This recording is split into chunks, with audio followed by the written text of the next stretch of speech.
গেটটা লাগিয়ে দিন, নাহলে পাখি বের হয়ে যাবে।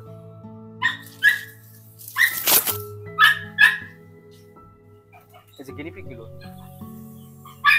তো যাই হোক, এই যে দেখেন এই যে পেয়ারা কিন্তু অলরেডি, এই যে বিশেষ করে এখানে একটা পেয়ারা দেখেছিলাম, এই যে পেয়ারাগুলো পেকে যাচ্ছে, আর কিছুদিন পরে পেকে একদম পড়ে যাবে। পড়লে গিনিপিগরা খাবে। গিনিপিগ একটা ধরা যাবে আজকে। ডাক খুব সুন্দর করে ডাকে এরা।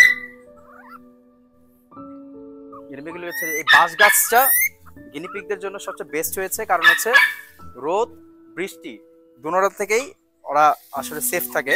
কারণ বৃষ্টি হলে বাঁশ গাছের নিচে চলে যায়, রোদ বেশি হলে বাঁশ গাছের নিচে থাকে এরা। অনেক কিউট কিন্তু গিনিপিগ। ক্যামেরাটা সামনে নিয়ে আসি।